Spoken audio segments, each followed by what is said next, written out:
everyone, my name is Kaila and welcome back to my channel. If you're new here, welcome. Today's topic is about my 7 years here in Japan. So there's a plot twist.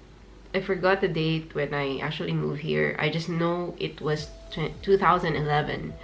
I just know it was around spring, end of spring, because I was so sad I couldn't see the cherry blossoms during my first visit. So it's probably like around this time, right? Maybe. So don't be like me who forgets about her Japan anniversary. Don't be like that. So I prepared for this script. I wrote this mini blog entry on my phone last April 10. Wow. There. So I'll probably write more about it on my blog, but for now I just want to share some of my thoughts. I everything because I might forget when I'm actually talking in front of the camera already. So there, let's start. So 7 years ago, my ultimate dream came true. I call it my cherry blossom dream. Thanks to my hardworking brother, I was able to start a new life as a Japanese language student here in Japan.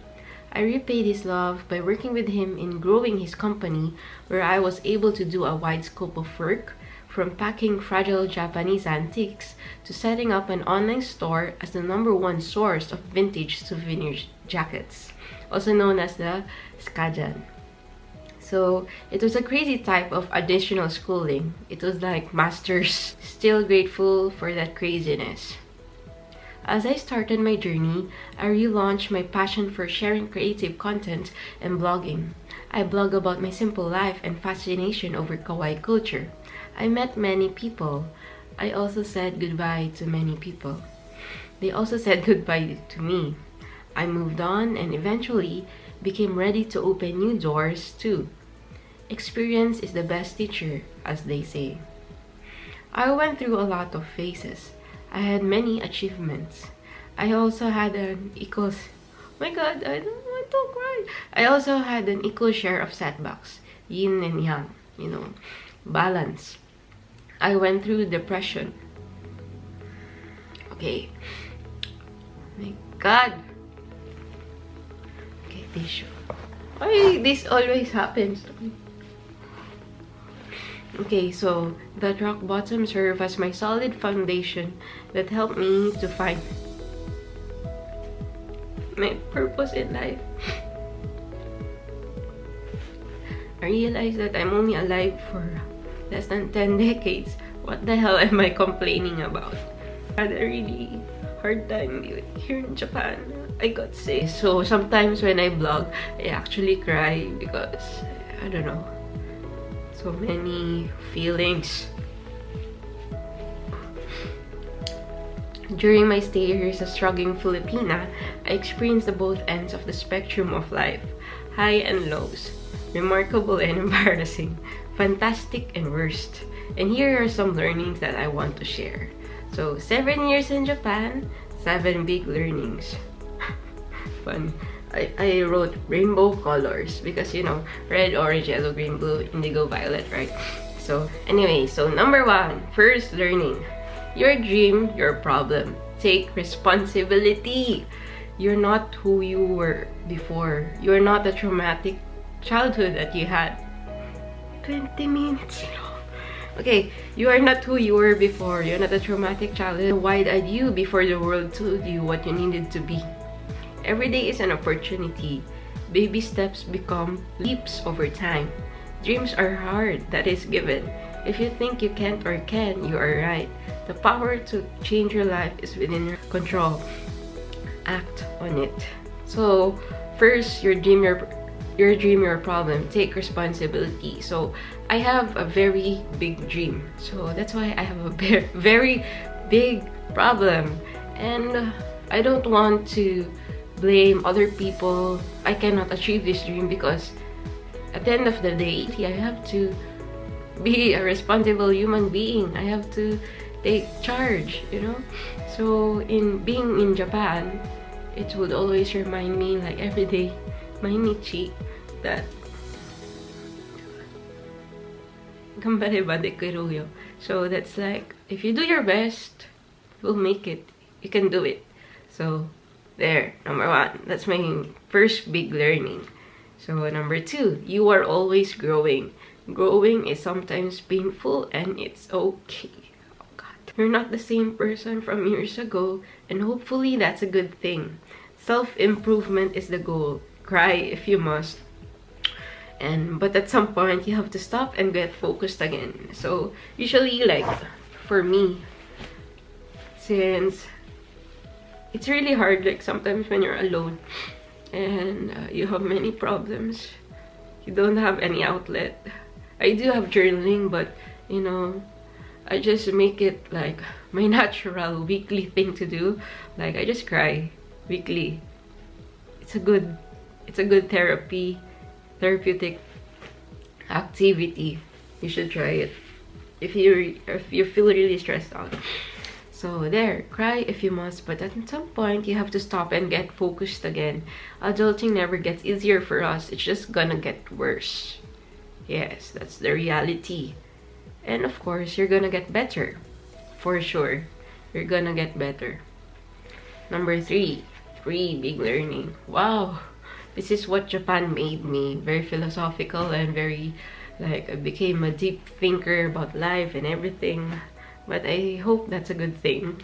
Anyway, so number 3, failure is only failure when you don't learn. So I've experienced a lot of failures while being here. Like I launched many projects as well that didn't work out, and I just learn every time. Like, oh, it didn't work out, so maybe should try this, and then eventually, still the same path. I'm still moving forward. So there. If you tried and it didn't work out, but you learn from that experience, you gain gold. Try again, be stubborn with your dreams, but be flexible with your methods. I've heard of that quote from somewhere, so copyright goes to that person. Okay, number 4. Save your mental energy from negativity and create your own positive environment. Don't give an F if somebody tries to belittle your efforts in finding internal happiness through the things that you love. Instead, inspire others by embracing your true colorful self. So this is what I'm currently doing. Like at the age of 27, I'm still the 18-year-old me, the 12-year-old me who used to love kawaii. But you know, as you grow older, maybe like the manifestation of being a kawaii lover changes. Like, for example, I don't dress up like too kawaii style unlike before, but internally I still feel that I'm the same Kaila. So I feel happy when I do that. I feel motivated to do many things, and I don't see anything wrong about that. So whenever people will try to like say mean things about you because you're being yourself, please don't stop whenever there's a bark. Keep going. This is just a bark, you know.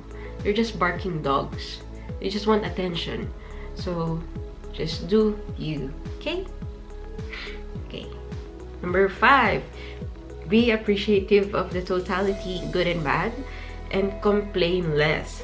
You're more than blessed. Look beyond what you are presently feeling. You're alive. There's gonna be a new day tomorrow. It's not the end of the world.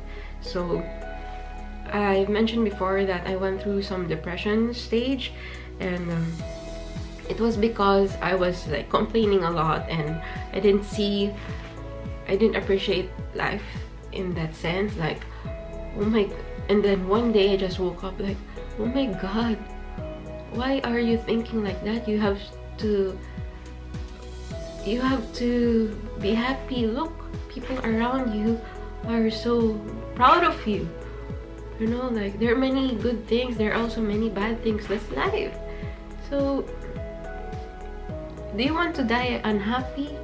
And then after like I'm questioning myself many times with that, I wanted to answer back like loud, like, no, I don't want, I want to die someday, you know, I don't want to die soon, but you know, I want to at least like make a mark before that actually happens, you know.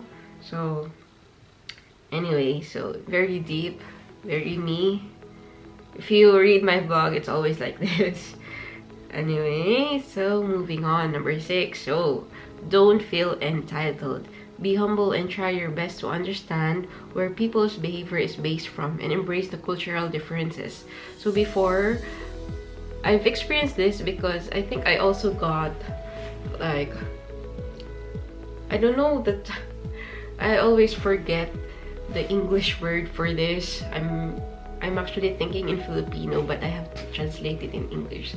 So sometimes, like, if you're a foreigner here, and then of course you're a foreigner and not, this is a very different culture, and even though I'm also Asian, Japanese culture is more conservative than Filipino culture, I think, in my opinion. So there are times that I cannot understand, like, why too strict or why too like that. But then I try to understand, like, wait, what generation is this person from? Like, what were they taught before or something like that. So because of that, like, I don't become super irritable as before, like, how can they not understand me, or how can they, you know, because if you feel entitled that people will always like just go with your way, I think you will fail. I think that's not the correct mindset when you are living in a different country like Japan. So it's your choice to come and stay here, and if you have to, and you have to have that accepting heart that this is how people live. Accept the dark side, like the same way you're fascinated about the convenient and efficient way of life here. Instead of criticizing, why not become a ripple of positive influence? There is no perfect world, even if you live in a first world. Love the country unconditionally, and you know, if you can do something positive here, I think that will be great, much better, because complaining about, you know, like, I've heard many things, like people complain about how the salary is too low here, but you know, you're the one who went to Japan on your own, so you have to accept that the way of living here is different from your country. And I don't mind if I have to take multiple part-time jobs just for that, just for my dream to come true. And there. Anyway, okay, the last one. So number 7, time is precious and gold. People come and go. You won't stay at the same place forever. Appreciate their presence because you will miss them in their absence. So this is very true for me, because during my 7-year stay in Japan, many of my good friends already came back home, like they moved back to Manila, and I really miss them a lot. It's like, it's always hard when a friend leaves. And there, so I'm not really sorry, but I don't know, I'm shocked because I thought that I would just, you know, just share my 7 learnings, but yep, buddy, I'd cry, maybe because it's like, no words. No words for listening. It feels really good to let it all out, like, wow, I just said out loud my reflection paper.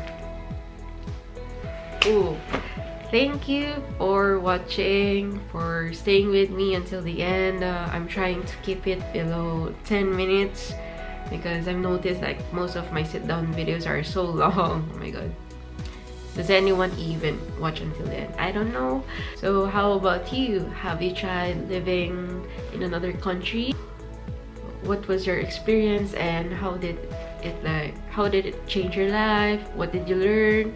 I'm really excited to your comments about it. For this month of May, I'm very excited to upload new content, and Hope you guys look forward. Bye bye, sayonara. Thanks for watching.